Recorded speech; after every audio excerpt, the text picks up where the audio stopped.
Bu yigitchamizni Payg'ambar alayhisalom tush ko'rganlar deb eshitdik, Ha. Tushingizni aytib berasizmi? Nima bo'lgan, aytingchi? Eski uy, yog'ochdan qurilgan uy. Eshigi oddiy, keyin esa assalomu alaykum Abdulaziz dedi. Keyin va alaykum deb salom berdim. Keyin esa aytdi, men Muhammad Mustafa sallallohu alayhi va sallam bo'laman dedi. Keyin esa jiring uyimizga kirgizaman dedi. Keyin bo'pti deb uylarga kirdik.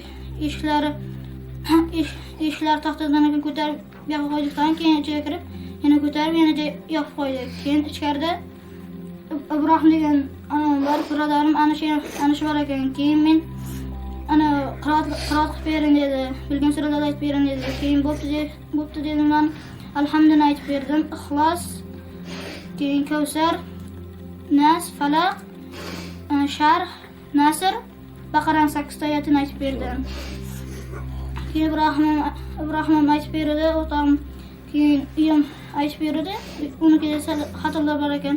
Uni keyin to'g'rilab, keyin men ham Falaq surasidan Falaq bo'ladi ekan. Ana shuni men Falaq qo'yib shuni to'g'riladi. Keyin uylardan chiqqandan keyin yuring Abu Bakr roziyallohu anhu laqab beraman dedi. Keyin bo'pti deb ketayotganimizda yo'lda bitta masjid bor ekan.